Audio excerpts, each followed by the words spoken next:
Hello everybody, my name is Blue and today we will be doing a full tour of the Grassland Animal Zoo. All the animals from the Grassland Animal DLC are in the zoo right now, so we have all 8 species, well technically 12 because there's 5 species of butterfly. We have all 12 species of animals in the zoo, so we'll be doing a tour of the whole zoo. And I've added some details, some little like statues and some more decorations around the zoo before doing the tour. But basically this is the finished result so far. So it's like a mid-build tour, I suppose.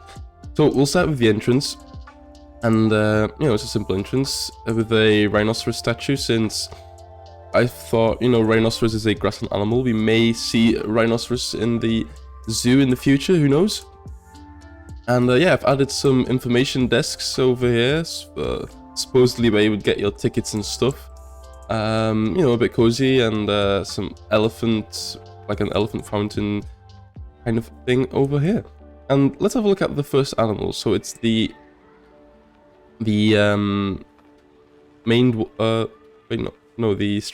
striped hyena. Jesus, the striped hyena. So I've added this kind of diorama over here to make it a bit more interesting, and let's have a look at the hyenas. So there's one male and one female hyena. It's just the two of them. Very beautiful. I love the striped hyenas. Well, I love all the animals, but the striped hyenas are quite cool. And oh, look at this big view of the animals, and look, here he is. So or she, maybe, I'm not sure actually. And the other one is probably having a nap inside in its little enclosure, its little hidey place. So this is a education center. So as you can see, there's a big education sign, and you can educate yourselves about all the different unfortunate problems that occur around the world. So it's about deforestation and agriculture and the bee population and stuff like that. The similar mural over here. So yeah, it's quite nice. And we'll head further. There's a little Monsieur Frites over here if you want some chips, some nice planters everywhere. The entrance is quite modern. Let's head over to the coffee shop. So this is a coffee shop. We can have a look inside. It's quite cozy. We can have a look at the armadillos. There's bajillions of armadillos actually. Look at that. They've been breeding like crazy. I actually sold a whole bunch like seconds ago, but I suppose a lot of them just grew up again, so I'll have to sell some more and maybe make them not having babies anymore, make them stop having babies. But yeah, so loads of armadillos, really cramped up in there. And you can have a sit. There's also an upstairs. Let's have a look at the upstairs area. The tiny little staircase, and here we are. So yeah, planters, plenty of chairs to sit down, and a little balcony to look out, have a view of the entrance and the backstage area. So yeah, it's quite nice. Now we'll head our way back down, if I can even, yep.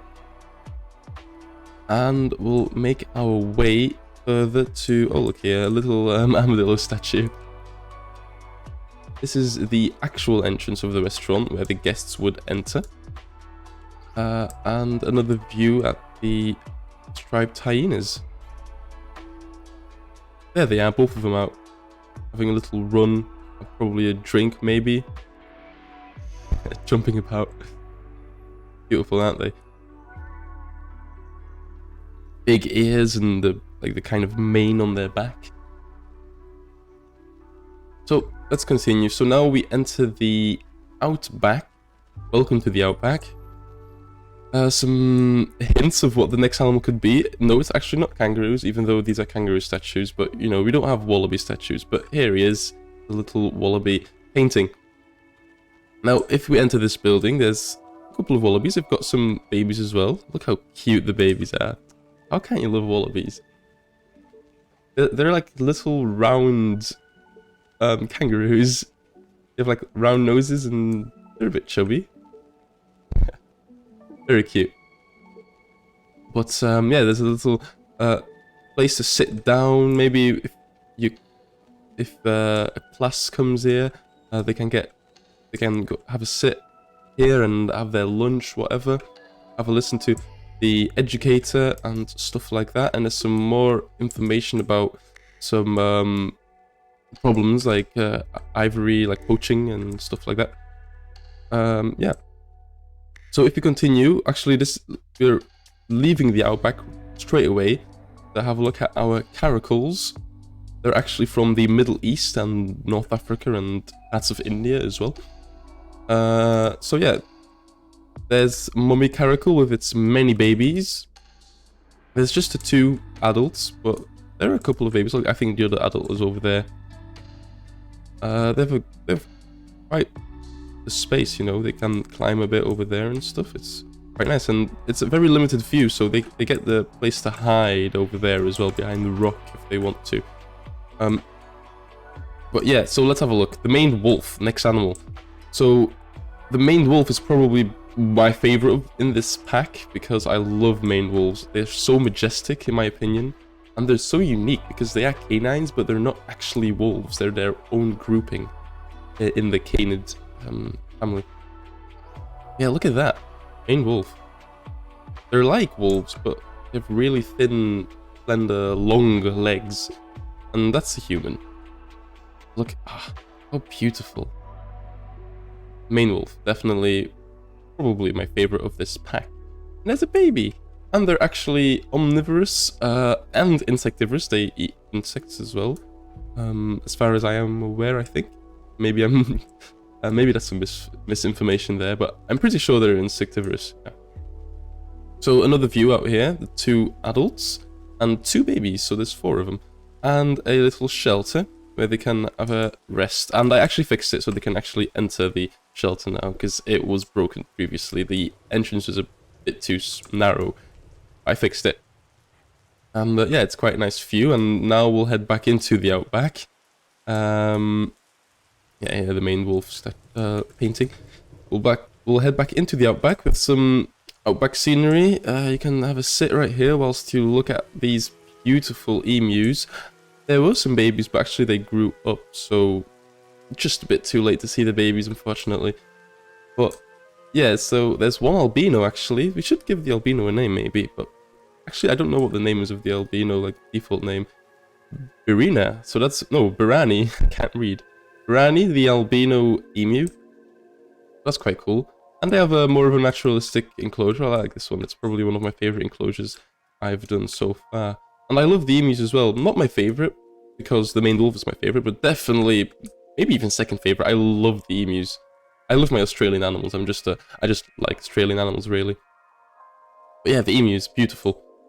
So, if we continue, what shall we do first? The Wildebeest passage or the butterfly house? Let's do the Wildebeest passage first. So this is the biggest enclosure of them all.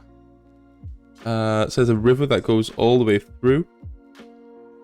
And they got this African setting here, some nice banners or some shade.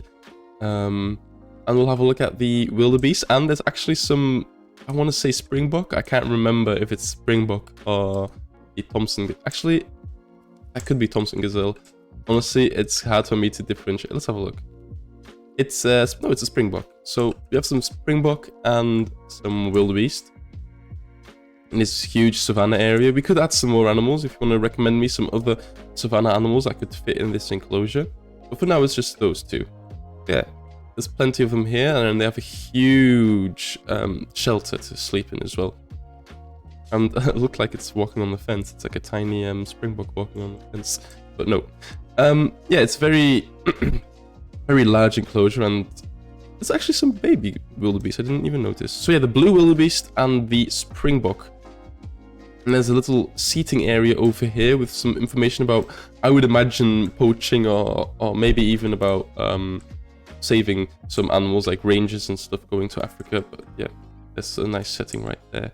And the river continues all the way back here. And there's a hammock as well for whichever adventurer is having a little nap over there. But if you continue, the final animal, well, animals, is the butterfly house. So as you can see, there's some butterfly like statues, I guess, on this little planter area. And yeah, leaving the outback, as you can see, we'll enter the butterfly and reptile house, because there will be reptiles. I haven't added them yet, but there will be reptiles in the future. Also a blue wildebeest indoor area with some cool signs indicating that there are wildebeests. So we'll have a look at this first. And as you can see, this gives a really good view of like the whole enclosure. Yeah, nothing new. I've mentioned the wildebeest before. So yeah, here are the wildebeest. You can go under here actually for some shade as well. Yeah, nothing much more to say about that. So let's have a look at the butterflies instead. If we go over here, this is a cool little information desk. It's supposed to be on how we breed butterflies and maybe some other species in the wild. And there's a little, this is where what I imagine like the grubs, the chrysalis and the caterpillars would be stored whilst they develop. And then yeah, reptile house coming soon. But for now, let's have a look at the butterflies. So it's a big butterfly house with 2 walkthrough exhibits. But we can have a look. You can see all the butterflies having a little sip, drinking from the nectar, I would imagine. Here as well, some nectar feeders. And you can see them flying about. How cool is that? The walkthrough exhibits is awesome, I love them. But yeah, having a sit on the flower and the little butterfly houses. It's really nice, to be honest. It's really nice. I love the walkthrough exhibit. And what could the next walkthrough exhibit be? Maybe we could get some birds in the future as well. So that would be quite cool. Let's hope for some birds, right? Yeah. So basically the same on the other side, because, you know, the walkthrough exhibit is pretty much the same on both sides. But yeah, the second walkthrough exhibit here, the same species of butterflies, so all 5 of them. That's the sulfur, I'm not really good with the butterfly names. I know there's a European peacock, a monarch, the blue morpho, that's that one. This is the blue morpho, pretty one. And then you have the I think the yellow one is called sulfur. Can't remember what the full name is. But yeah, very nice. And that leaves us to, well, the end of the tour, but also to what other animals could be added. Let's, you can suggest animals in the comments, maybe some reptiles, maybe some other grassland animals, any animal that you would think that would fit in this zoo, because there is a continuation. There's a nice path that continues, you know, nice sign saying leaving the outback. Yes, plenty of space to add some more grassland animals. So definitely put your suggestions down below if you want me to continue this zoo. And yeah, oh, this sound is so annoying. I actually removed all the donation boxes, but I forgot this one because I hate the sounds. It's so annoying. But yeah, I hope you enjoyed this little tour. It was not a long tour, but I hope you enjoyed it, and I'll see you in the next episode. Bye-bye.